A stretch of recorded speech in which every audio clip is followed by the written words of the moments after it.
Halo, Assalamualaikum warahmatullahi wabarakatuh. Jumpa lagi dengan saya, Muhammad Ariful Furqon, di video pembelajaran kita hari ini. Sebelumnya, saya mengucapkan selamat Hari Raya Idul Fitri 1442 Hijriah.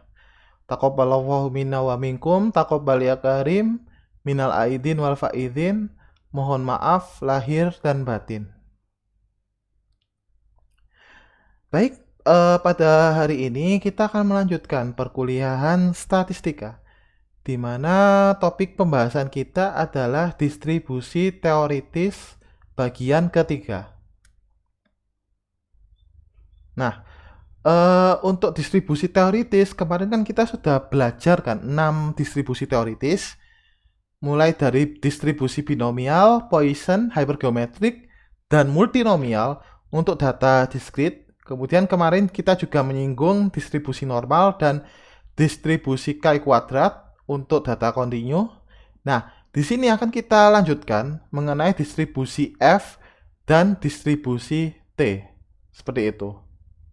Jadi distribusi F dan distribusi T itu masih tetap untuk data yang sifatnya kontinu. Seperti itu.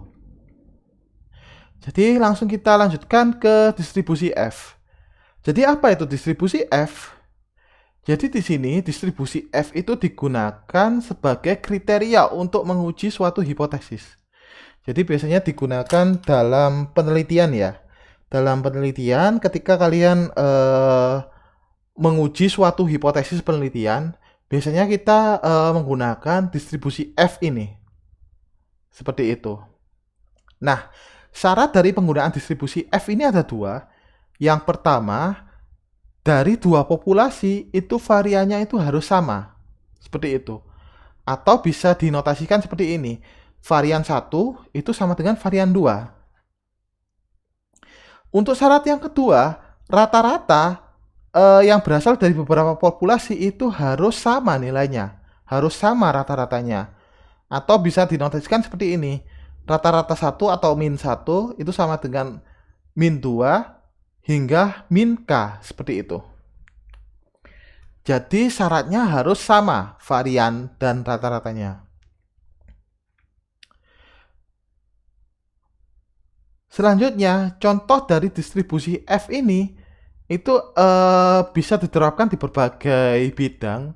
Yang pertama, misalkan di sini untuk pengujian asumsi mengenai ketepatan suatu fungsi produksi, fungsi permintaan, dan fungsi konsumsi yang diterapkan pada data empiris atau data yang didasarkan pada hasil observasi atau penelitian. Seperti itu. Jadi pengujiannya itu dilakukan untuk menguji asumsinya, asumsi atau hipotesisnya.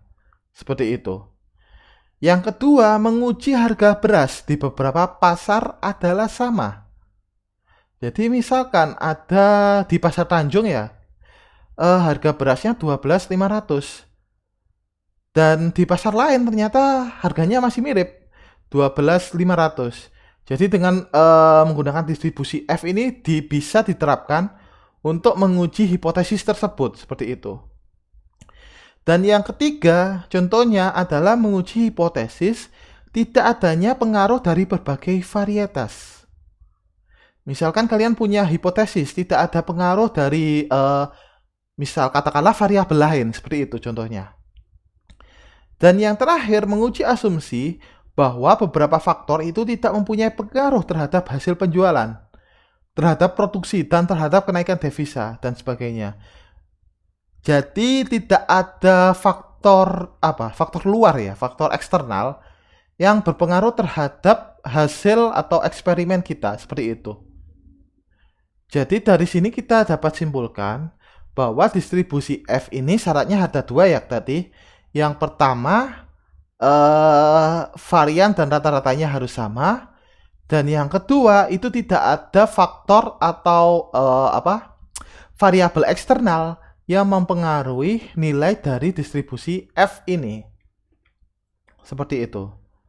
Nah, distribusi F ini dapat dinotasikan dengan F V1, V2.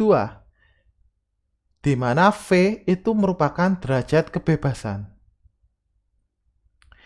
Jika Q1 sama dengan X V1 kuadrat dan Q2 sama dengan X V2 kuadrat, di mana Q1 dan Q2 itu merupakan variabel bebas, maka variabel R yang mempunyai distribusi F dengan derajat kebebasan V1 dan V2 bisa dinotasikan seperti ini, yaitu R sama dengan Q1 per V1 dibagi Q2 per V2, atau bisa ditulis seperti ini, Q1 per Q2 dikalikan V2 per V1. Seperti itu. Nah, jadi nilai dari distribusi FV1, V2 itu merupakan rasio dari Q1 per V1 dan Q2 per V2, di mana tadi Q1 itu nilainya adalah X V1 kuadrat dan Q2 adalah X V2 kuadrat. Jadi seperti itu ya untuk notasi distribusi FV1 dan V2.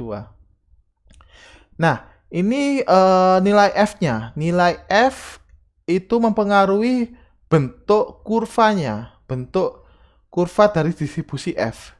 Nah, seperti yang saya jelaskan sebelumnya, bahwa distribusi F ini atau distribusi data yang sifatnya kontinu itu selalu ditentukan nilainya oleh derajat kebebasan. Untuk F karena datanya populasinya adalah 2, maka derajat kebebasan V1 dan V2. Seperti itu. Nah, ini kondisinya. Jika V1 dan V2 itu kecil, maka kurva F condong ke kanan. Jadi ketika digambarkan itu kurva F-nya kan seperti ini ya, condong ke kanan. Nah, jika V1 dan V2 itu semakin besar, maka kurva F itu mendekati kurva normal. Kemarin kalau kurva normal kalau nggak salah gini ya, kayak gunung gitu. Nah, di sini itu nanti simetris. Nah, ini untuk V1 dan V2 yang nilainya besar, mendekati kurva normal. Untuk menentukan nilai F, terlebih dahulu harus diketahui nilai V1 dan V2-nya, serta nilai alfanya. Alfa di sini adalah probabilitas bahwa F itu lebih besar atau sama dengan F alfa V1 V2. Atau bisa saya notasikan seperti ini.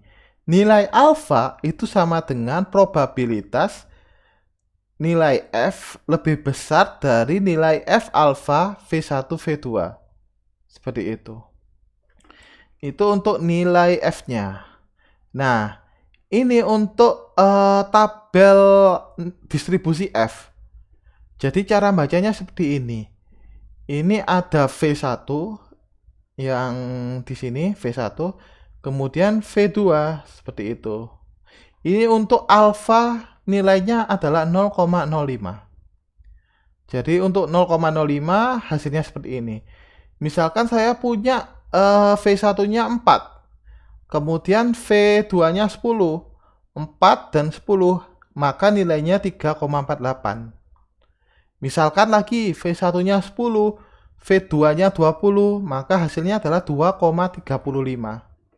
Seperti itu untuk tabel nilai F atau tabel distribusi F.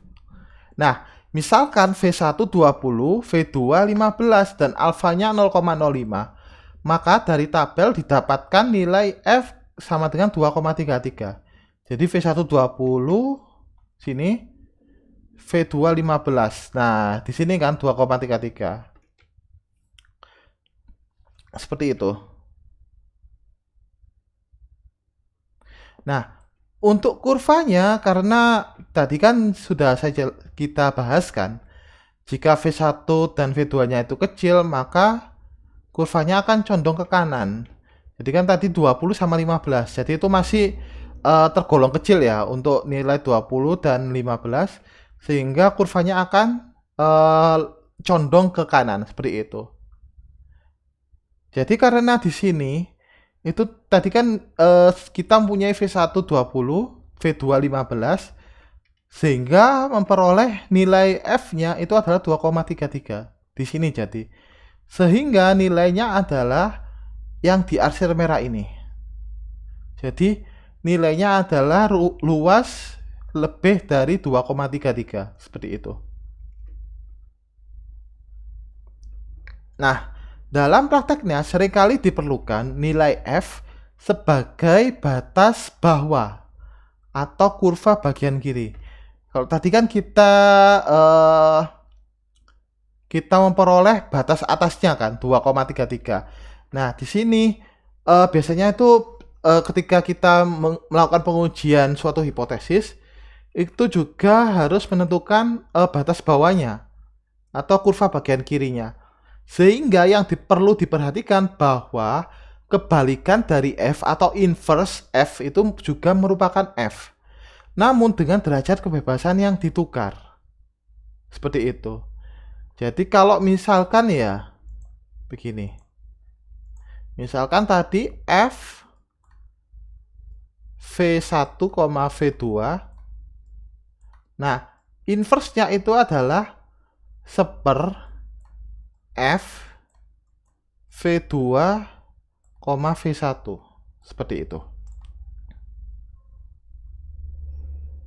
Jadi kalau kita notiskan seperti ini. F alpha V1, V2 itu inverse-nya adalah 1 per F alpha V2, V1. Jadi derajat kebebasannya yang ditukar. Seperti itu. Sehingga nilainya adalah, nilai alfanya adalah probabilitas F lebih besar daripada F alpha V1, V2. Hasil inverse-nya adalah probabilitas F kurang dari sama dengan. Kalau tadi lebih dari sama dengan, inverse-nya dibalik, kurang dari sama dengan. Kemudian diseperkan, seper F alpha, terus ditukar V2, V1. Seperti itu. Untuk inverse atau kebalikan dari fungsi F. Nah, di sini misalkan F itu mempunyai V18 dan V210. Kemudian dari tabel itu diperoleh F untuk alfanya 0,05, kemudian untuk V1-nya adalah 8, V2-nya adalah 10, hasilnya 3,07. Coba kita lihat ya dari tabel V18, V210. V18, V210, 3,07. Ini. Kalau kita inverse-kan, jadinya seperti ini. Jadi kan kalau tadi V 0,05, 810, jadinya F seper F 0,05, 10, 8. Seperti itu. Jadi seper F V2 V1. Kalau dibalik V2 V1 jadi 10, 8. Jadi V2 V1 10, 8. Masih hasilnya berapa tadi? 3,35. Hasilnya 3,35. Sehingga hasilnya adalah seper 3,35, yaitu 0,298. Jadi ini adalah hasil inverse dari distribusi F. Kalau nilai F-nya adalah 3,07 dan hasil inverse-nya adalah 0,298. Nah, sehingga bisa digambarkan dalam suatu kurva seperti ini. Jadi batas atasnya adalah 3,07 F-nya. Ini F. Kemudian batas bawahnya adalah inverse F. Seperti itu. 0,298. Jadi seperti itu ya untuk inverse dari distribusi F. Nah, lanjut ke distribusi T. Jadi distribusi T ini juga sama dengan distribusi F, itu digunakan untuk melakukan suatu pengujian hipotesis. Dan juga digunakan untuk membuat pendugaan interval. Seperti itu. Dan distribusi T ini digunakan untuk menguji hipotesis mengenai nilai parameter pada maksimal dua populasi. Jika lebih dari 2 harus digunakan distribusi F. Jadi limit dari distribusi T itu hanya bisa digunakan maksimal 2 populasi saja. Tidak boleh lebih. Jika populasinya lebih dari 2, maka harus menggunakan distribusi F. Jadi seperti itu untuk distribusi T. Nah, selanjutnya untuk sampel kecil, misalkan ya N-nya kurang dari 100, bahkan seringkali N kurang dari sama dengan 30, itu maka N-nya cukup besar, itu dapat digunakan distribusi normal. Seperti itu. Jadi untuk distribusi T itu untuk sampel yang kecil. Sedangkan ketika sampelnya itu besar, katakanlah lebih dari 100 ya, maka kurva yang dihasilkan akan mendekati distribusi normal. Seperti itu. Nah, di sini apabila Z itu sama dengan N 0,1, di mana Z itu merupakan variabel normal dengan rata-rata 0 dan simpangan baku 1, dan X kuadrat itu merupakan K kuadrat atau C square dengan derajat kebebasan V, maka variabel T itu dapat diperoleh dengan cara berikut. Jadi rumusnya adalah atau persamaannya adalah T sama dengan Z-nya atau variabel normalnya dibagi akar dari X kuadrat tadi C square-nya dibagi V-nya. V-nya itu merupakan derajat kebebasan. Seperti itu. Jadi ini untuk rumusnya distribusi T dengan derajat kebebasan V. Nah, selanjutnya untuk rumus atau persamaan dari min dan varian distribusi T itu seperti ini. Jadi nilai rata-ratanya itu adalah 0.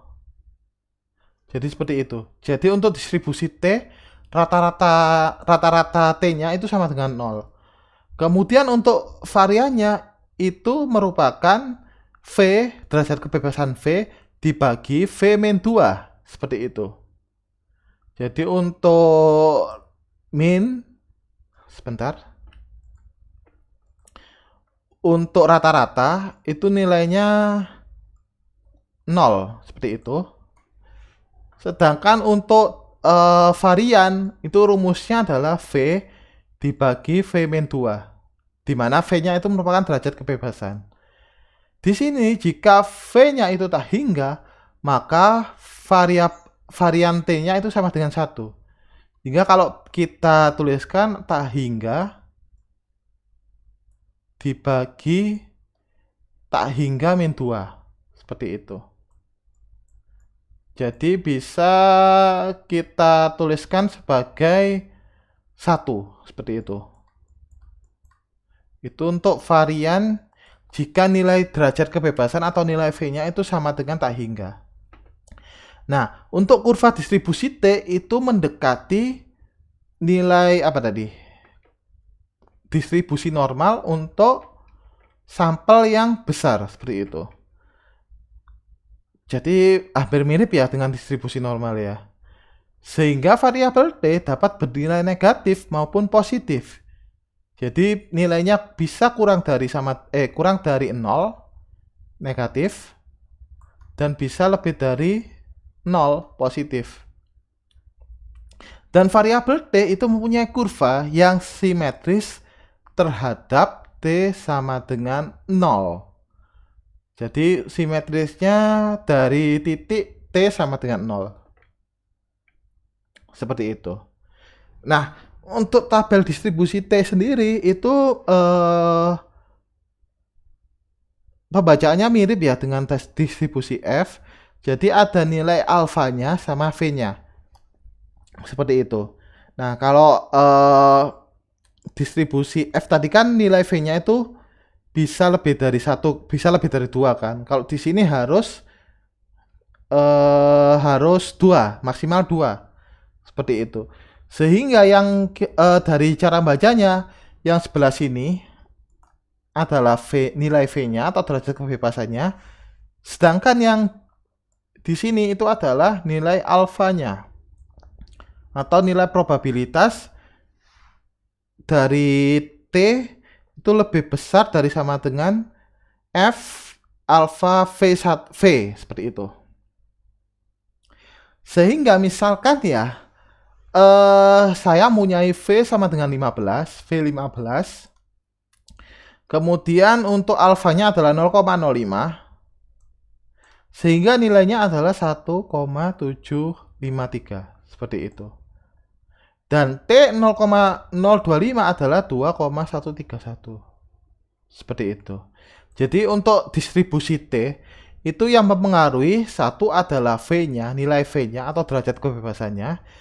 Yang kedua adalah nilai alfanya atau nilai probabilitasnya, seperti itu. Nah, mungkin itu dulu ya untuk sesi teori. Jadi untuk videonya saya langsung jadikan satu aja. Untuk sesi praktek sebentar saya ubah dulu.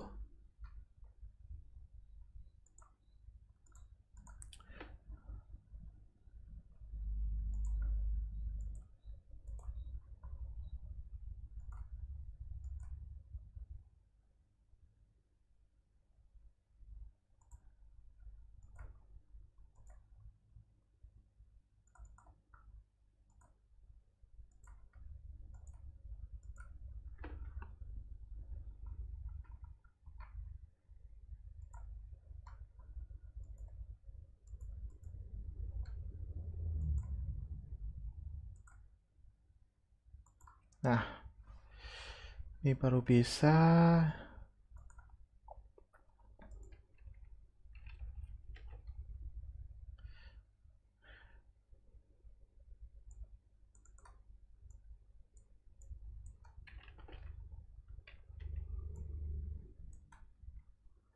Sebentar.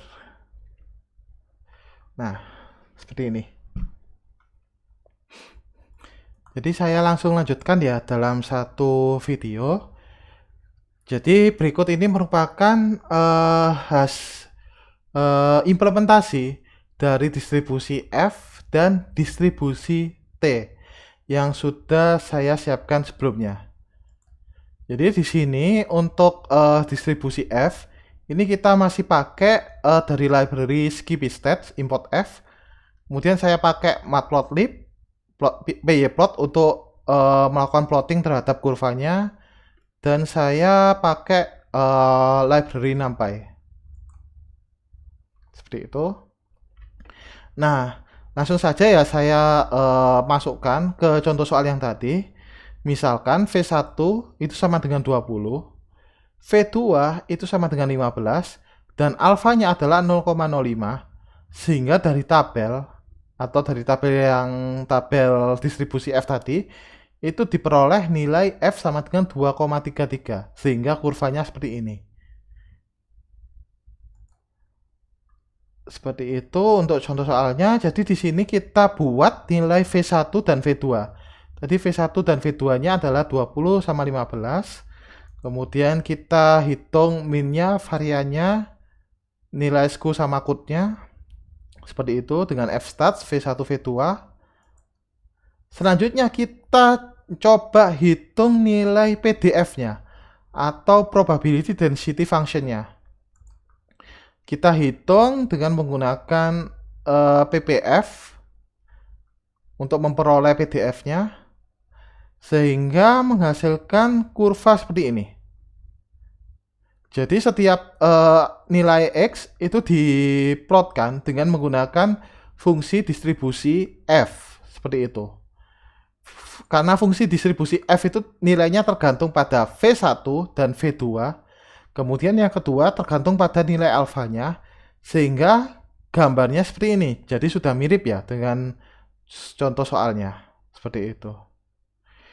Kemudian langkah selanjutnya yaitu saya mengimplementasikan yang namanya itu freeze distribution.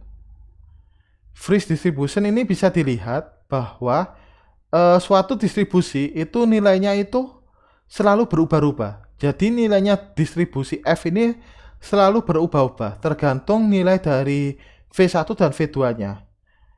Katakanlah saya pingin mempunyai apa istilahnya itu baseline atau dasarannya.